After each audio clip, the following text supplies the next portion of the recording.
Where?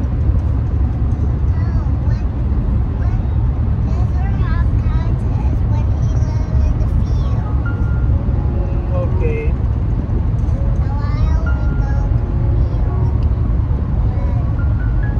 Yeah.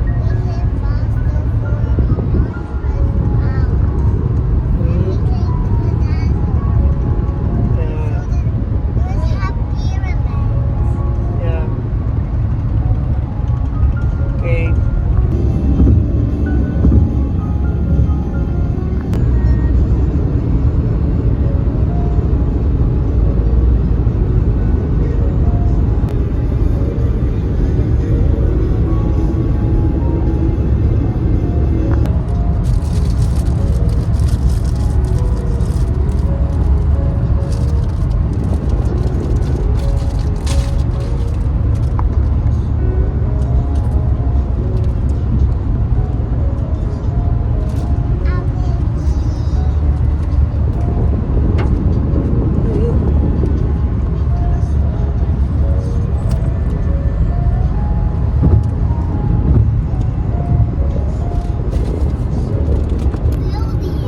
It's not a fire, it's an oil and gas. Already, we're already in the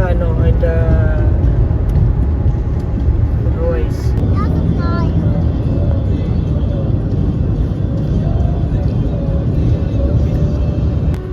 Okay, ate. And that there we bought something. I like that style of wind. Ayan o, mami, wind yan o. Ayan o, wind ano yan o. Wind ano yan o. Yun o, pang wind yun eh. Alam ko eh. Para saan yan? Yan yung design na yan o. Yung bahay. Yung mga luma. This is Gayan.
So let us enjoy our lunch. Here is the nice managers from the Clap your hands. Clap, clap.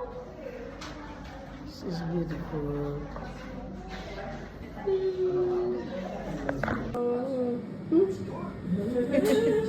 So, mami.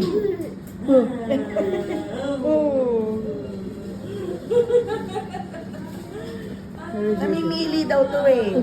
Oo, umiiyak Halik daw. ka. Buntis eh.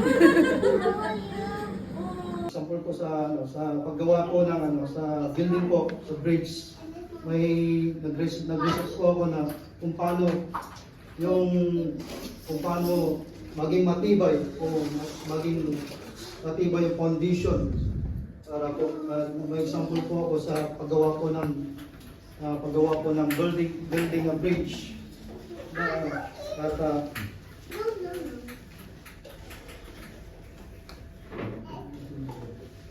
At babasahin mo po kung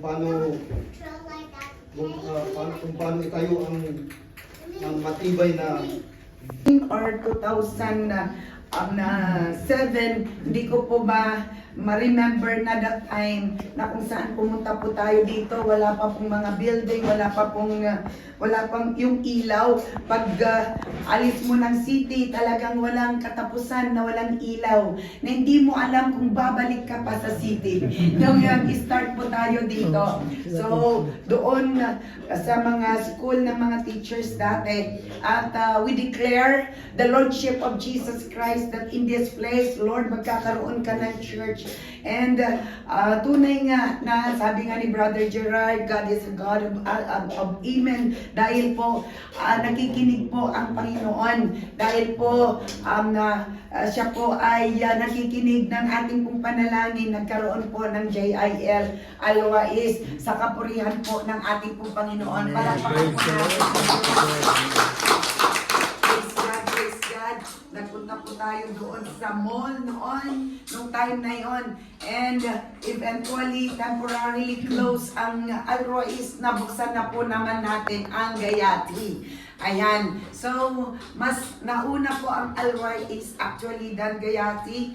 And then, wala po tayong mapwestuhan dati. So, praise God. At inopen ni Brother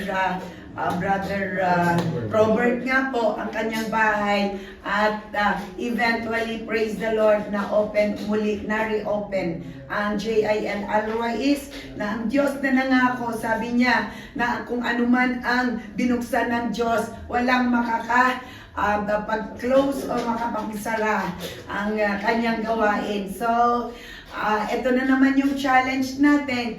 At nag-resign na si Brother Robert Huguan at ate, sabi ni Pastor Dennis, wala tayong place to accommodate the people of God of JIL Arwais. So, nag-pray po tayo, maghanap kayo dyan. Sabi ko, restaurant. Napakamahal naman palang restaurant dito. Talagang, kumbaga, abuse amount eh. Hindi mo sala, kung ikaw ako Ilocano eh. Ang Ilocano, hindi ko talaga inuuhan yung presyo na yon. Sabi ko, God will provide because even God saves, diba? So, ang Diyos ay patuloy na gumagalaw habang nananalangin tayo sa kapurihan ng ating pong Panginoon ay talaga naman pong nagbigay, gumawa ng paraan ng ating Panginoon. Salamat po sa buhay ni Sister Laarne na nag-open ng kanyang puso na siya ay magamit yung kanyang pangalan para magkaroon po tayo ng place to gather once again for JIL Arwais. At tayo po ay patuloy na magpapasalamat sa ating pong Panginoon.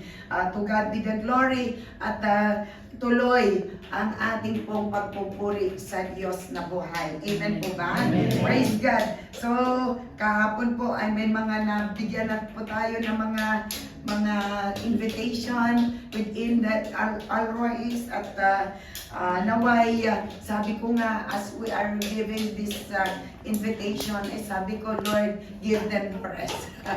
Give them no rest. Habang hawak-hawak nila yung invitation na iyon, ay mag-respond sila. They will come into your feet and eventually in your perfect time, they will come to know you and accept you as their Lord and personal Savior. I believe na hindi lang po itong place ng Alrois, may west, may north pa pala ito, may south. And I believe na God will saturate this place for His glory alone. Hallelujah. Sige po, palakpakan po natin. Mayroon pag-standby ng mall pag wala kang pera. Kaya pwede kayong mag-relax dito, pwede kayong hantay nila. Kasi alas 2 yung church eh. Antay nila yung hanggang alas 2 ngayon. Pwede kayong mag-relax dito, pwede kayong hindi naman kayo pwede mag-ikot-ikot dyan sa labas. Sa sobrang init. Kaya itong church ay para ito sa lahat. Ingatan na natin kasi mga katabi natin, mga ano din sila dyan, mga marami din silang bisita. Ito lang yung nakita ko na bachelor na building na dala pamilya. Kaya salamat sa Lord sa favor niya ito. Sige po, tayo pong natumayo. Welcome sa mga first timer.